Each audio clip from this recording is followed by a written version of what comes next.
how to optimize and maximize the profits on your existing rental portfolio. That's the topic for today's episode. And without further ado, let's dive in.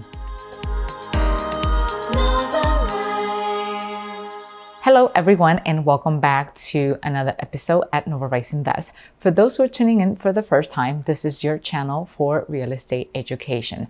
So today we have another guest, a very special guest, whom we met a couple of months ago at a real estate conference. This person is actually known for maximizing everything he has and work with what he already has in terms of adding more value. So if you don't know what that means, it just simply means the following. Sometimes you don't want more. Sometimes you just want to maximize what you have right now. Let's say you have 2 rentals, let's say you have 4, 5, maybe even 10, but you don't feel like you want to add more to what you already have. But you do want to use what you have and create a lot more revenue by just simply increasing value, optimizing the way you're doing business so that you can maximize every single dollar that you can get out of that tenant. So without further ado, let's just join our special guest in Florida to learn all about what he has to share with us.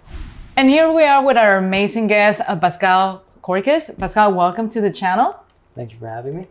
And so you already heard in the introduction, Baskal has tons and tons of tips on how to maximize every single little thing out of your real estate portfolio. And without further ado, let's just welcome him and let him just guide us with all of his knowledge. Hi guys, thanks for having me today. So what I learned, I started in real estate when I was 14. And what I learned is that you can spend a lot of time and energy and try to make a little bit of a return, or you can focus your energy and make a lot of return on fewer properties. So it all depends on your model, but in this model, it's maximizing a return based off of what you're doing. So one of the first things I do is I look at what market trend is. Okay. So I invest in Florida, Texas, Arizona. The wind is behind our back with the baby boomers over the next 15 years. That's called a silver tsunami. They're going to be retiring. They're going to be coming to states that have no income tax. So they're moving to Florida, Texas, Arizona. So even if you don't make the best decision in the world, the fact that they're all coming is going to cause the prices to go up. So that automatically lifts your base to profitability. In addition to that, you're going to think, all right, these people are from up north, they're accustomed to a certain lifestyle. Where do they want to live? I decided they want to live in downtown core markets. Now, they're not going to want to live in, for example, say Houston, Texas, or Dallas, Texas, where it's super, super compact, but they're still going to want the same type of feel in their lifestyle. So they're going to go into what's called a secondary market and a tertiary market, which is like the second city outside of the big city or the third city outside of the big city. So they're going to want to live in those cities close to the downtown area.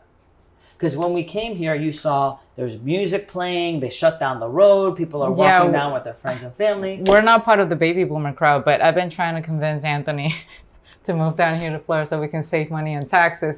And he's like, nope. You can't walk anywhere here. No. And then as soon as we drove in here, he's like, you can walk here. Look at that board. I like this. And I was like, oh, yes. So thank you for bringing us over here. You're very welcome. So actually, side note, I buy properties in downtown markets and secondary, tertiary markets. There is a baseball stadium close by. So on my 3 main markets I buy, I have the Phillies Stadium, the Blue Jay Stadium, and the Rays Stadium. All by my down. Yeah. And then they have the best restaurants. We're 1 to 2 blocks from the water, and we have hospitals that are close by us. So we have major employers and attractions to bring people, not just secularly, like in the sense of in such a way for a specific period or a specific season. Year round, there is demand. And I balance that, it's right? Like the best of both worlds. Exactly. Which causes people to pay the most for the property. And if you have those type of people in the area that are making lots of money, they're going to live, the ones that live here year round can pay a lot for the property. So we're showing you an example of a house that's 1,500 square feet next door. That house sold for over $700,000. Yeah. That's not standard for Florida. Yes. But the market is strong because the market depends on the people in the area, right? A community. And those people all have a strong hand. So I bought this 16-unit complex with about 7,000 square feet, bought it for $1 million, put in $1 million, and it's worth like $4.2 million a year and a half later. Talking about creating value, this is the guy. Thank you. So me and my investors, like that's what I target for us, is to get the most for our money. I want us to make the most money for what we're putting our energy in. So in addition to having the wind behind our back with the tax, the states that don't charge us the income tax, we have the location where the people are going to want to be. We then have in addition to the baby boomers coming, we have all the high net worth people coming. We have all of that. And then we have the people that already live here that can't afford, again, in Florida, the average price of a home is like $300,000. They can't afford a $750,000 home, an average individual. But those people, the same neighborhoods I mentioned, all have microbreweries, all have the street shut down on a weekend where the family can walk up and down the street, go to different restaurants, go to bars, and have a community atmosphere. They're very, very low crime. This city right here that we're in right now is the lowest crime in the country. So we have the desire where people are coming with their families that don't live here, that are not outsiders, they're localers, coming here to spend money. So the demand is high from all sources, not just on the beach. I don't buy properties on the beach because the seasonality is so small. So the season that doesn't pay you will wipe away the profits from the season that did pay you. Correct. I don't like that. So now we have the localers coming as well. The demand is very high. The income is very high. So now we have all those benefits to say the property value is high. The next point of it is, well, if the property value is high, the next thing we're going to go for is the income high? Right. So I target these areas. They also meet the requirement for higher income, return on investment, cash on cash. And how we do that is you mix half Airbnb, half annual rentals. So we have the demand from people that are nurses coming for 3 or 6 months to work at these hospitals. We have the demand from the baseball players. I have professional athletes rent from me. We have executives coming and renting these properties. We have people that are rich in the area, but their mother comes to visit and they don't want to stay in their kid's house, so the mother wants to rent a studio or a one-bedroom for a month. So they're paying 3-4 times the average rent to stay here. So it's somewhat relatively long-term, but not really long-term because they're renting from you for less than a year, but then you're maximizing your profits depending on that seasonality or depending on the event that's happening locally. So that's step number one on how you maximize everything with what you already have without having to work extra hard or having to build additional housing. Is that correct? Exactly. It's more like mental work and strategy more than physical work and physical labor, because your physical work, you only have so many hours in a day. You only have so much energy. It's what can I do the most with what I have? And especially when I was younger, I started doing this when I was 19. I didn't have a lot of money. So I was like, what can I do that can give me the most for this money I have? Because I only have one shot. I better make this count. Right. Yeah. So now on top of that, we have the Airbnb money coming in, is we're getting paid well. We have the annual rentals coming in. The money that, when I say Airbnb, I mean like anything that's short term. Yeah. So Verbal, Airbnb, and whatever other platform that's out there. Because there's so many walking people in this area, people literally just call the sign on the road. We noticed that right outside for rent. And I was like, this has to be Baskal's property. And it's beautiful. It has like seashells on it, and it looks like sand, and it has a very nice vibe. If you notice, like in the property, you'll see the cabinets are white. The granite we use is called Brown Fantasy. It's not actually brown. It has like blues and browns in it, and it looks like waves as the sand comes in. And another one of our units, this floor has a nice beachy wood floor. Yeah. Another one of unit, we have what's called terrazzo, which is a style of flooring in Florida. And that terrazzo, the one we have, looks like sand. Oh. And it's a natural stone that's put down. Amazing. Yeah, so it's more expensive than marble to put down terrazzo, but no one does it today. But then durability-wise, that also will last you a lot longer, and that gives you that edge because now you're standing up from the rest of your competition. Look at this beautiful floor. People appreciate those kind of details, especially the target audience that you have. And maintenance-wise, you don't have to keep replacing the floor or worrying about humidity or mold eventually growing on it or like something happening to the wall that could eventually just make its way into the floor. 100%. All we would have to do is maybe in every 3 to 5 years just to keep it like polished. Polished. Yeah. And so we get that. And you mentioned something about mold and mildew. I'm not going to come back to that later, Yeah, sure. because we plan that in the construction side of things. So I picked location, I picked return, and then we also add it to the construction. So we're making good money. We're targeting the right type of client. So regarding our water is triple filtered and softened before you drink it. It's double filtered and softened before it touches your skin. Our AC filters are even have like a brand new ductwork with MERV 11 4-inch filters. Or we have mini split systems which have no ducts to remove mold, mildew, and pollen issues. One of the target clients that we have that we did not try to go for, we didn't even know they were out there. They found us. Oh. Medical patients. We have a medical company that came and gave me 1 full year upfront at a premium price for my property, said, we're going to handle patients coming in here, because we have medical patients that need to have a place as clean as yours. Perfect. Because again, with the cleaner air, cleaner water, also, all of our units are spray foamed. In addition to that, we put green board, not standard drywall. So it's resistant to mold and mildew. The paint on our wall is non-VOC paint. The product on our floor is low VOC product. All of our beds are Sealy Posturepedic beds. So we put the highest product with the lowest off-gassing available for our patients. So when the person comes here that has mold, mildew, lung problems, Lyme disease, they stay here, they're recovering. And a lot of people that come to this area, the areas that I invest in Florida, are coming to regenerate themselves. Yes, I completely can picture that happening. And the beautiful part of this is that you attract the clients, the customers who are willing to pay that premium just so they can get that experience. And before we proceed, I just want to take a step back, because I know sometimes when people are getting started with their portfolio, they hear you saying about all these nice, great products. They worried about, wow, that's easy for you to say because it's expensive. And I want everybody to take a step back and think about the way they look at things, right? Don't think about, wow, how much is this going to cost me, the money up front. It's going to save you a lot of money in the long term.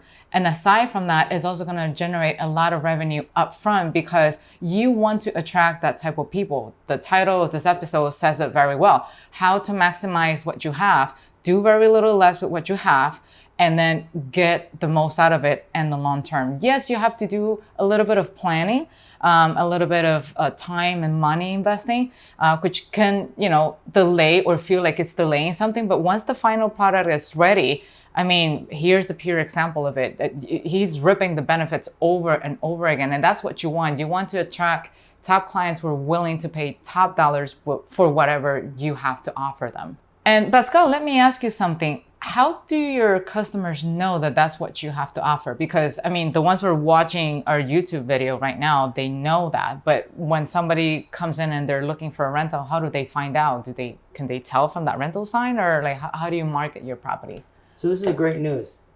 I don't tell anybody. Oh. So the way I did it up front, by you choosing green board drywall, it costs you $1 or $2 per board.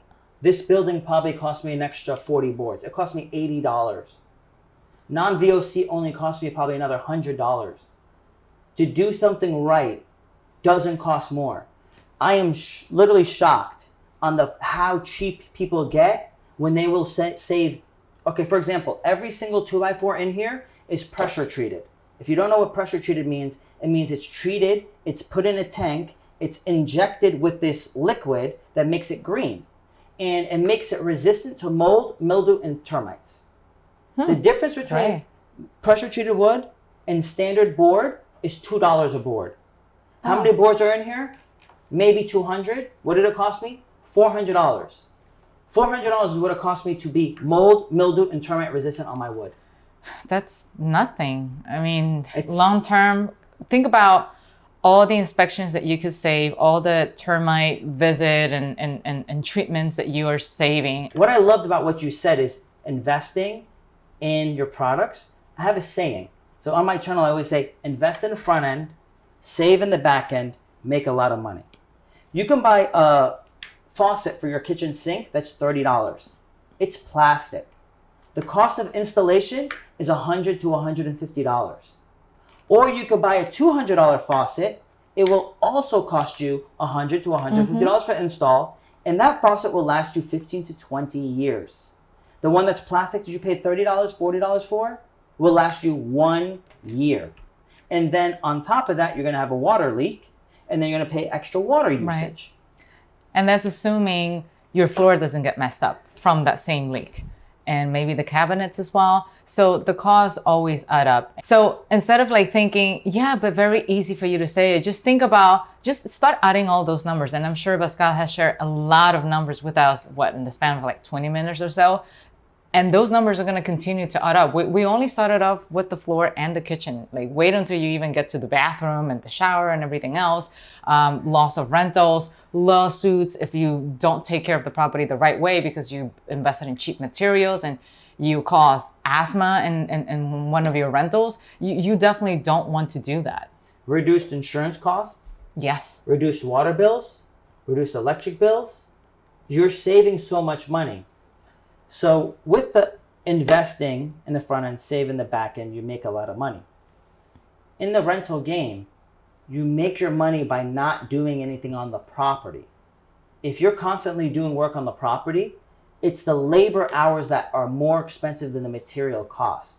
Someone would tell me, oh, I just bought tile and I'm going to put it and it's 50-cent tile. I said, why are you going to put down ceramic tile? It breaks so easy. Right. Why don't you put down porcelain tile? They said, well, that's 90 cents a square foot. I said, 40 cents a square foot times 1,000 square feet is $400. This floor, if someone drops something on a porcelain tile, it's more likely to be resistant to breaking than a ceramic tile. Your labor cost is almost $2 a square foot. The material cost is a 50-cent difference. Do you want to pay someone more money to replace that? Or do it once the right time and be good for 15, 20 years? Yeah, labor, it's definitely the chunk of the equation that absorbs the most money.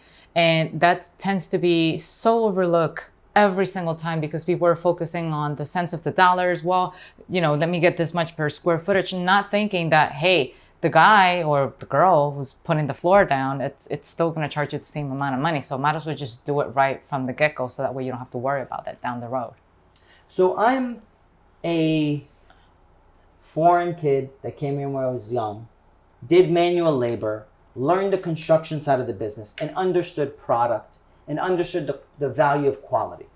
I was fortunate enough I worked with many people from building cabinets to laying tile, and how those people really took pride in what they did, and they didn't even like putting down the cheap stuff. People thought that they wanted them to sell them something more expensive.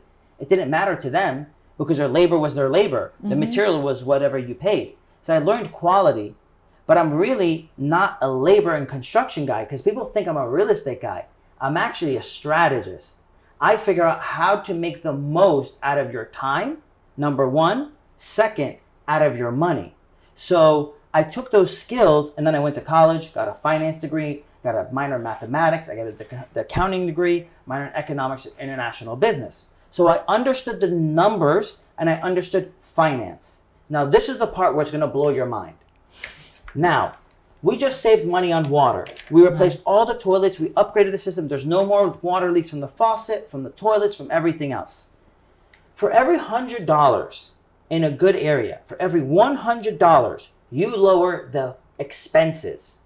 How much does the property value go up? The number is $20,000. If you buy a property, you buy a 16-unit building, and you can lower the expenses just $100, you have increased the property value $20,000. Now you say, that's crazy, that doesn't make any sense. Rental property, for the people that are investing in rental property, are buying one thing and one thing alone: cash flow. You increase their cash flow, right, they're paying more for the cash flow. So when you increase their cash flow $1,000, you increase the property $200,000. Now you think that is crazy. And that is the mindset we come from when we come as a minority to this country, because we understand cash accounting. We don't understand the principle of value, and we don't understand the principle of time, because when we come here, we have a lot of time and we don't have money. But there's a lot of people in this country that have a lot of money, but they don't have time. Right. So when you're investing and you're selling things, and when all of you guys are buying rental properties, At the end of the day, if you look at the net cause, what you're looking for is you're looking for more time with your friends, family, activities, community, and you're buying a property that's going to give you cash so you don't have to work. So the same idea to these people that are buying larger properties or buying 10-unit properties. Now, if you apply the same concept to an 8-unit building and you save $100 a month on an 8-unit building, right? You saved $800 a month. So that means you increased the property value $160,000 from that $800 a month savings, which means you have $800 more in your pocket, right, which means you made $9,600 more a year. If you make the property beautiful and you increase beautiful in the sense of looks good, functions good, and not really spending extra money, right, you bring in an extra $100 a month. That will bring you in again, times 8, 800, increasing the property value again, $160,000. And now you increase the property $320,000. Look at that. And the idea is this, though. The cost that I did it was not $320,000. My cost to do that was only like $30,000. There you go. It all adds up eventually once you start putting the pieces together and you start creating value. And you definitely managed to master the game over and over again. So we're definitely blown away. Thank you so much for sharing. You're welcome. And I know that when we actually met back in Belize, you were sharing all of these amazing tips in addition to what you were already sharing. Can you share with the audience a little bit more about how else or what other tips you have for them in terms of maximizing what you already have? Yeah, for sure. So I'm big on return on time, because your time, you can never get that back. You can't get it back from your kids, from your family. So one of the things that costs money up front, but is well worth it, is putting in the digital locks. So we put in a digital lock on, for example, this property has 16 units. We put in 16 digital locks. It cost me roughly about $4,000, we're gonna say. So that's a lot of money. But for 16 units, it's not that bad. Now, when you change a lock, every time a tenant leaves, you have to rekey the lock. Right. It takes a lot of labor. A lot of time. You're taking an hour to drive here. You're changing the lock, which takes an hour. You're taking an hour to go back. You have to have more than one lock, because when you take one out, you're swapping for another one. And if you're on Airbnb, it's more than... Yeah, that's going to be... I was going to say, like, when you do Airbnb, gee, how many times do you have to replace that lock? Exactly, because someone could easily go and copy the lock at Home Depot and now have a copy and steal all your furniture. So instead of doing that, and again, if you're looking at, even if you're paying someone $15 an hour, that means every time you're doing that's $45 times 16, once or twice a year. We're talking about easy $1,600 in 1 year. So really your return right there, year one, is 33% on that investment. From your home, you can go and say, I'm gonna give you a key. Here is your key from this date to this date. On the end of that date, it expires.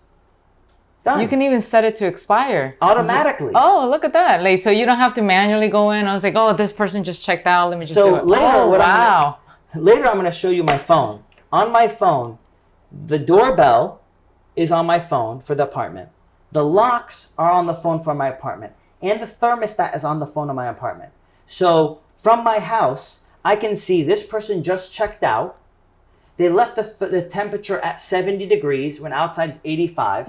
It doesn't have to be 70. I'm going to get a very high electric bill. Let me bump it back up to 78, which is still comfortable and good for the property. Since no one's living here, I reduced my electric bill without driving here.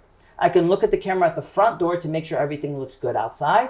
I can then make sure that the lock was canceled, but it automatically did, because I set when to enter and when to exit. And then I can set in the lock for the next person to come, and I can do that for the next 15 people. And this is one of the best parts. Since the cleaning crew is going to come, do you want to meet him here? We just want to let them in. You want to let them in. So how about this? How about I gave you a special code that's only for your cleaning crew. And when they come in, you knew they came in and they left. So that way you can track who walked in without you necessarily having to keep track of, like, okay, whose client is this or who got in? So then if something happens, you know immediately, hypothetically speaking, the cleaning crew stole something. You know they stole something because they're the only person that came and exit, and here is their code, only their code.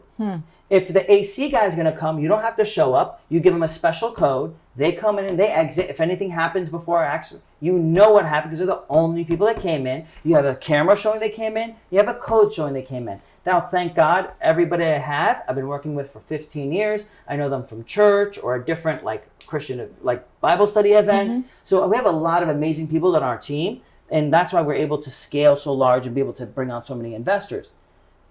But having those systems add to the human ability. So we're not replacing people. What we're doing is we're keeping the same people, but we're having the people to be able to do more. Because trust me, if you have a really good handyman that can do a really good work, he does not want to be changing locks. He doesn't have a sense of fulfillment in his job by doing that. So when we mix that in with everything else we're doing, we're really putting in higher returns. The last thing that I do that I thought was like pretty ingenious. So when I own like a 4-unit property or a 16-unit property, you have to have 4 cable and electric bills or 16 cable and electric bills. So in this example, I have cable, internet, HBO, and ESPN provided to the tenants because if they're here vacationing, maybe they want to watch sports, they want to watch whatever they want to watch. So that's $150 a month. Times 16 units, you're looking at $2,400 a month. $2,400 a month. So if I found a way to reduce that bill and we said $100 was worth $20,000 in value, I would be able to make a lot of money in value by reducing that expense. So I had a private company wire the full facility with cable and internet. They wired it, not the cable company. I paid them roughly $16,000 between the cabling, the wiring, the mainframe setup, the cameras, all the integration. Instead of paying $2,400 a month, $2,400, I only pay $350 a month. Oh my God. So $2,050 a month is what I save. $2,000 at $100, right? We're talking about a significant amount of money. You know, we're talking about $400,000 in added value. So it's worth $400,000 more on the sale because the person buying it didn't give up $24,000 in revenue. They actually have an additional $24,000 of revenue by that savings that I did. So there's people like me. What we do is we go and we buy a property that might be at the top of the dollar for the rentals, but very bad management. They waste money. So we find ways to make it more efficient. By reducing the expenses, it increases how much profit it makes. Then they resell it because it makes more profit with the same cash flow coming in. Yeah, as soon as you gave me that example, I was like, how come my condo association doesn't do that for my properties in Florida? Every time I get that HOA bill, it's like, oh, cable this, and oh, this is standard of our building and all that stuff. And now listening to you, I was like, why didn't they think of something like that? Not that they will listen to me anyways, but you know, that's why you get your own buildings and your own apartment complex. So you do what you want to do and make things happen. So that's one thing you brought up, a very good point. I don't invest in condos, townhouses, or houses. When you're buying real estate, really what you're buying is dirt. You're buying dirt and the value of the dirt going up because God's not making any more dirt. Now, when you have that issue, do you own your dirt on the condo association? No. No. You share it with everybody else. You don't have the ability to do what you want. One day, if someone wants to do something else with this property, they can, because I buy all my properties in downtown core areas so they can bulldoze the property and build a skyscraper, put a bar, put a church. You can put whatever you want because the dirt is what they want, because the location is very valuable because there's so many good people around it. They want to be able to do something here. You can't do that with a house in a standard community, condo, or townhouse. So having that flexibility with, basically I bought dirt that has buildings on it that pay me money to pay my mortgage so I can own this dirt for free. And that's really net what I'm offering to my investors. Yeah, we're getting cash flow from this property, we're doing all of that. But really when a property value goes up, people say it's the building, but that's not true. Because if you take that building and you move it to Ohio, it's not worth anything. Right. It's where is the building located that's worth something. Mm-hmm. We looked at this house again, the small house that was worth over $700,000. Yeah, that's New York standard pricing. Yeah. So the house wasn't worth $700,000. It's the dirt that's worth that much money. So that's what we're investing in high quality dirt that has properties that are paying us money, that return very high double-digit returns, and we're all happy. Look at you with that big smile. You're certainly happy for sure. Wow, Baskal, what you're sharing with us is amazing. How can people learn more from you? Because, time is so limited. Otherwise, we'll be here all day talking about the amazing stuff that you do. Where can they find more information about you and what you do? So I have a YouTube channel and I have an Instagram channel. And most of it, I teach finance and mortgages and taxes, and I also teach real estate.